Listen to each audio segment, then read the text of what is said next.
Charles Blé Goudé reçoit la diaspora ivoirienne originaire de la région du Gor. Après son acquittement par la Cour pénale internationale, Charles Blé Goudé est en tournée en France pour dire merci à la diaspora ivoirienne et africaine.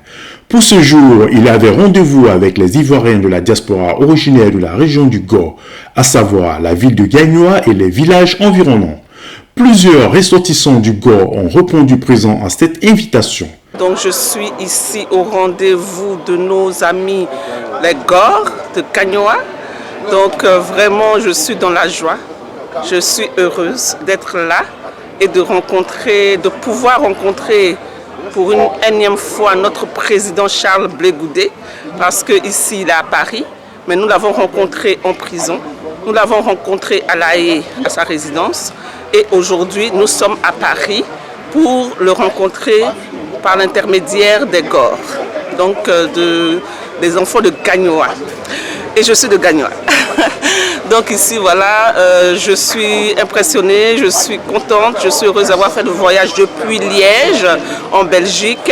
Et je suis avec vous aujourd'hui encore pour honorer le COJEP, pour honorer le président, pour honorer notre parti. Et la Belgique s'est déplacée pour venir pour cet événement grandiose. Voilà, aussi en parlant du pays. Ah, mais que dire en parlant du pays? Ben, notre président, Gbagbo Laurent, il est rentré. Il est au pays. Il est à Maman. Il est dans son village. Et il va pouvoir prendre les choses en main. Il va pouvoir continuer la lutte et continuer ce qu'il a laissé il y a 10 ans de cela. Et nous sommes là pour un événement de taille dans le cadre de ses visites à ses parents, à toutes les communautés ivoiriennes après son acquittement. Aujourd'hui, c'est la population de Gagnoa qui le reçoit. Et cet événement est d'autant plus important et capital que c'est en même temps sa région. Alors nous attendons pour aussi, en tant que cadre de Gagnoa et ressortissant de Gagnoa, échanger avec le frère et le fils. Bien sûr, l'actualité récente de la Côte d'Ivoire, c'est bien sûr le retour de Laurent Gbagbo, donc le père du fils. Et nous pensons que l'autre événement que les Ivoiriens attendent, c'est le retour du fils de Charles Blé Goudé pour rejoindre son père, et que le processus de réconciliation qu'il prône puisse être mis en route et être presque la deuxième force de son père, afin que la Côte d'Ivoire retrouve son unité, sa cohésion et sa quiétude. On a abordé tous les palais de Paris pour une cause qui est la paix dans notre pays, qui est la Côte d'Ivoire. Donc nous avons été invités par notre frère Charles Blé Goudé, notre président du COJEP. Et on ne pouvait pas ne pas être là. Donc pour avoir plus d'informations, pour savoir comment il va, et puis bon, voilà, c'est la Côte d'Ivoire qui gagne. Moment d'échange et d'émotion en région parisienne, Charles Blé Goudé s'adresse à ses parents. Je voudrais saluer d'abord nos parents, les chefs qui sont ici, assis avec nous, qui m'ont accueilli tout à l'heure à l'entrée de cette salle, qui ont béni cette cérémonie et qui m'ont confié à nos mains. Ce qui veut dire que partout où nous nous déplaçons avec notre coutume. Chers parents, je suis venu vous saluer, pour vous dire merci. Merci pour votre soutien. Merci parce que là où les gens ont vu l'impossible, qu'ils ont voulu nous imposer, vous avez vu le possible. Paris, La Haye, n'était même plus loin pour vous. Ah non. Dans le froid. Abandonnant enfant ici. Vous partiez toujours là, pendant 7 ans. Prends le car minuit. Pour arriver le matin. Vous avez souffert. Maman, tu as raison. Vous avez souffert. Le froid là, nous on était dedans, donc on était toujours enfermés, donc on ne voyait pas. Mais c'est quand on vous a libéré un peu. Que moi-même, je me promenais devant la prison. On appelait souvent vers 16h. Je vais m'arrêter devant la prison pour que les gardes la sortent plus en cause. Comme ça, on saura qu'ils s'y libre. Mais c'est là que moi j'ai vu le front là. J'ai dit donc c'est dans ce front là que les Ivoiriens étaient arrêtés. Ayaou. Ayaou. Je veux vous dire merci pour ce que vous avez fait. C'est vrai. C'est pas vous qui avez fait le procès. Parce que au procès, et je parle sous le contrôle de Maître Bouillon, ce sont les pièces, les preuves. Ce n'est pas les bruits de dehors. Mais c'est que vous avez réussi. Vous avez mobilisé l'opinion publique pour dire que Paul Laurent et Blaise Goudé ne sont pas des criminels. Vous savez quoi? Un jour, d'abord au début quand tu es arrivé en prison, les gars là, eux, on est des criminels. Oui. Moi je vais l'arriver. Moi ici un syndicaliste. Oui, on sait. Donc on dit bon, il y a une petite cour derrière là, à prison là. C'est une cour, voilà, à peine comme ça. Allez-y prendre l'air. C'était la première fois que je prenais contact avec le président Gbagbo. Parce que dès que je suis arrivé, le Soudan m'a empêché d'avoir accès à lui. Noir sur blanc. Empêcher tout contact entre le Goudé et Gbagbo. Ça, la petite feuille là, j'ai regardé ça dans mon cahier de lacunes.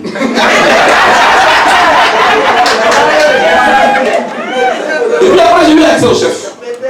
Et on nous a mis derrière pour aller prendre de l'air. On finit.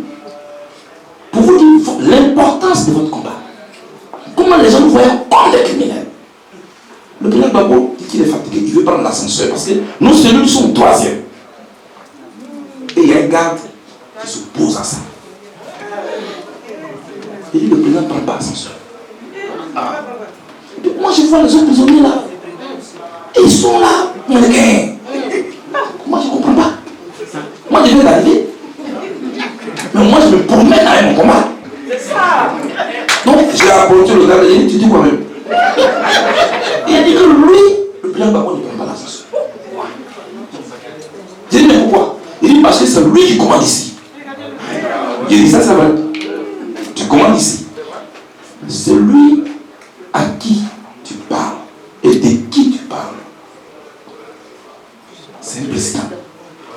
À côté de lui, il y a Jean-Pierre Bemba. C'est un vice-président. Moi-même qui te parle là, je suis ministre. Il y a Bosco qui est là, c'est un général. Bon, tu commandes ici, c'est vrai. Mais quand j'ai fini de dire ça, la question que je te pose, ici là, tu commandes qui? Toi, tu peux commander qui? Ici, où on l'a arrêté ici. Il faut quitter ce là-haut. Le président va prendre l'ascenseur.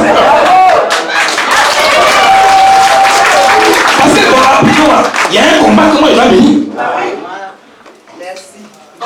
Pour que mon chef soit respecté. Merci. Mais moi, je suis un ancien prisonnier. C'est la 10e fois qu'il fait la prison. 9 prisons en Côte d'Ivoire, 10e prison internationale. J'ai un galon international. Si moi je posais un coup, nous nous faut me respecter. Parce qu'il y a un galon international qui est là-bas. Mais maintenant, il a eu son galon international, il allait plaider à la haine. Grâce à mon galon aussi. Bref, moi je sais qu'il y a les caméras. Donc moi je faisais beaucoup de bruit pour que son patron arrive. Parce que moi je sais qu'il y a les caméras. Donc j'étais agité. Et puis le directeur de la prison est arrivé. Il dit, il y a quoi? Il dit, non, il n'y a pas de problème ici. Le monsieur que vous voyez là, il a pas de 70 ans. Il veut prendre l'ascenseur, il dit, il est fatigué. Et le monsieur qui a dit, lui dit que c'est le genou commande. Et puis le monsieur a dit, non, monsieur Gbagbo, s'il vous plaît, vous pouvez prendre l'ascenseur. Et puis les autres ont dit, non, vous et moi là, on prend l'escalier. Et puis, au fur et à mesure, j'ai vu qu'ils ont commencé à respecter le président. Ils ont commencé vraiment à le respecter, à lui donner tout ce qu'il mérite comme égard. Parce que vous venez manifester chaque jour. Donc, ils ont commencé à s'interroger. Mais Mais ça, c'est quel genre de criminel, ça? Pour qui des gens se déplacent? Parce qu'on a trouvé d'autres prisonniers dedans. Charles Taylor était là-bas. Les Libériens ne sont jamais venus manifester pour lui. Et j'en passe. Mais vous avez montré que Babo et moi, on n'était pas des policiers en propriété. Vous êtes venus nous chercher. Et souvent, quand vous venez, ce sont les gars là eux-mêmes qui viennent dire, ah, vos gens sont là encore. Toujours là, vos gens sont là encore. Même les cadeaux. Le directeur de la prison vient me voir et dit, M. Blé, on n'en peut plus. Alors là, on n'en peut plus. Je dis, il y a quoi? Il dit, non, mais vos cadeaux sont trop. Il n'y a pas de place ici. Je dis, mais ouvrez une pièce parce que ça vient encore. Hein. Moi, je suis arrivé ici, là-bas, pardon, là-bas, là, hein, avec un jean bizarre. Parce que le même jean qu'il y a dans lequel ils m'ont arrêté, là, c'est pour ça que j'étais pendant 14 mois à la DSP. Je n'avais même pas de serviette, monsieur. C'est mon voisin d'à côté, Jean-Yves Digopieux, qui me prêtait son t-shirt pour que je me sue. Là-bas où j'étais, on est venu vous dire que je n'étais pas en prison. Que moi j'ai fait deal avec Alassane Ouattara. C'est de cette prison que je vous parle. Que moi j'étais dans le village. C'est ça que je vous parle. C'est celui qui est mort là. C'est celui au moins. Jean-Yves Digopieux est vivant.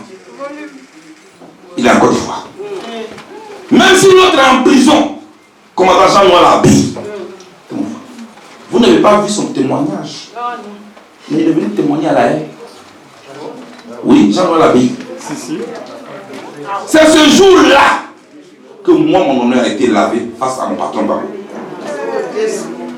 Parce qu'Abbaye témoignait. Il témoignait, puis à un moment, il a commencé à pleurer. Bougnou est là. Et il expliquait au juge comment on m'a traité. Qu'est-ce qu'on a vécu? Comment lui-même ce qu'il a vécu. Et à la fin de son témoignage, il dit, j'ai un témoin dans la salle. Le juge dit, qui est votre témoin? Il dit, c'est votre accusé qui est mon témoin. Parce que c'était mon voisin de cellule, Charles Blé. Ce jour-là, moi-même, ça me rend compte, il est fondu en larmes. Le président Babo Abidjan, il m'a demandé, mais Blé, pourquoi tu pleures? Il dit, président, on t'a dit que je n'étais pas en prison. Que j'avais fait dire, Abbaye, je suis ici avec toi. Il est assis là-bas. Il vient de dire la vérité. J'étais en prison, mais voilà. Quand je souris à la haie, que je m'aime pas, mais pourquoi il sourit trop comme ça? On dirait qu'il est trop à l'aise en prison. Depuis quand tu as vu quelqu'un qui est à l'aise en prison? Prison, c'est prison. Mais, moi, j'avais ma conviction avec moi. Non, on a envoyé à la haie pour témoigner contre Babo. Ça aussi, on a entendu. Mais mes discours sont archivés sur YouTube.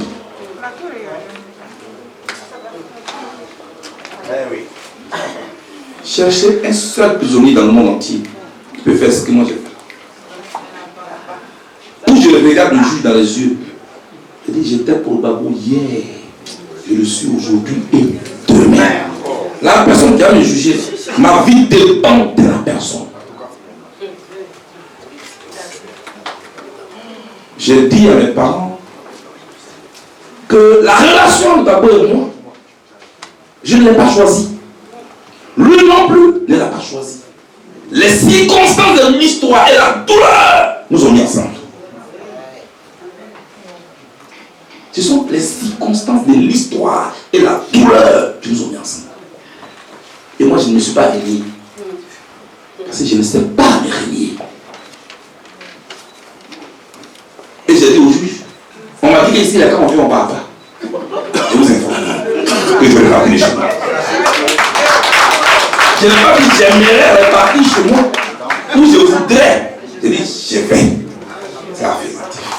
Ce n'est pas de l'orgueil.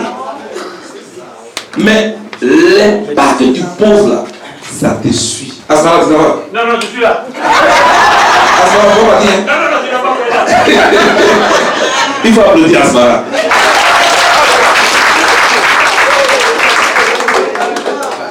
C'est ça qui s'est passé à la haie. Je ne vais pas rentrer dans beaucoup de détails. Mais à côté de Babo, c'est vous que je vais présenter.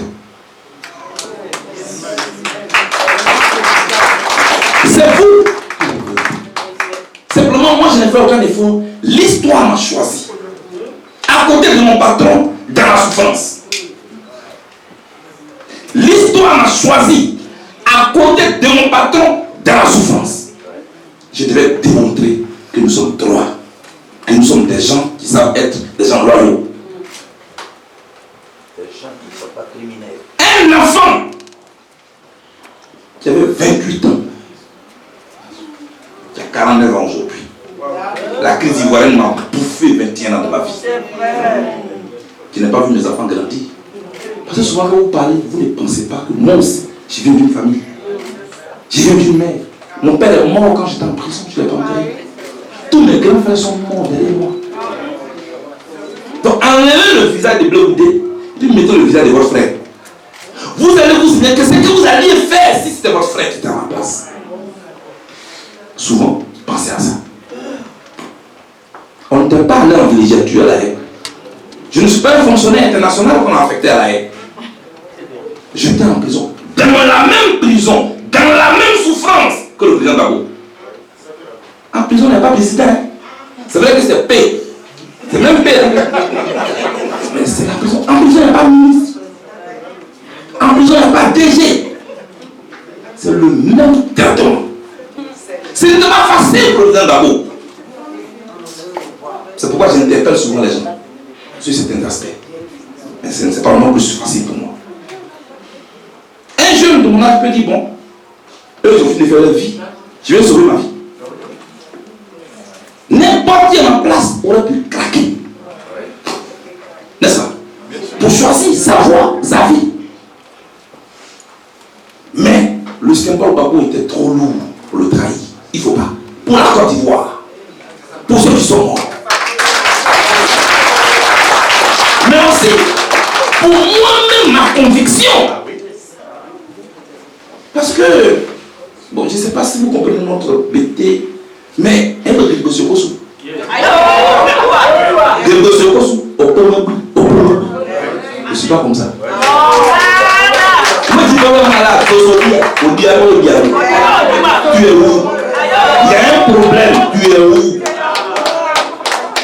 Mais je suis resté droit.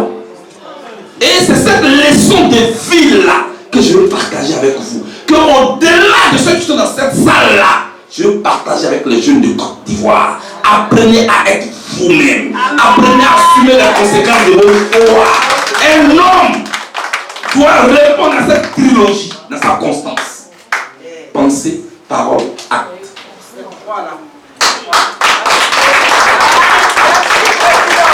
La constance de cette trilogie, le respect de la constance de cette trilogie, entre la pensée, le verbe, la parole donc, et l'acte.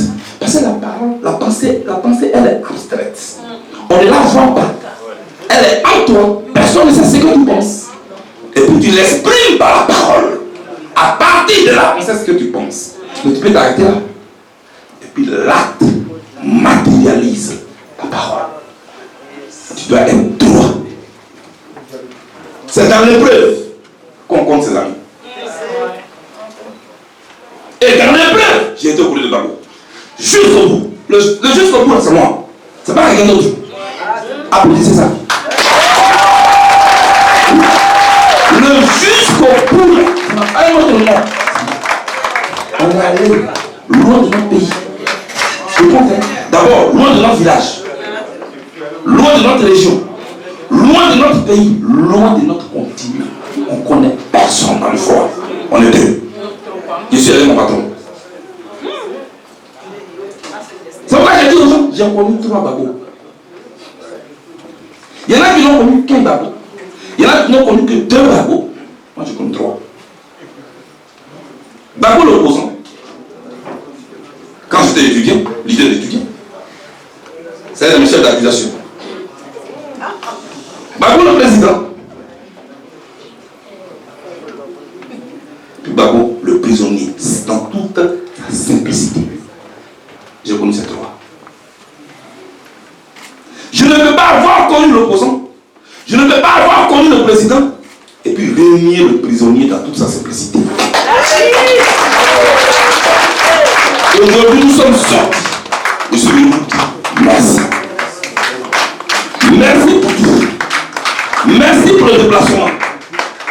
Merci pour la fidélité.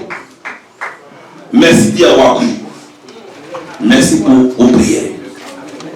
Merci pour tout ce que vous avez apporté. Merci beaucoup. On n'a rien à vous donner.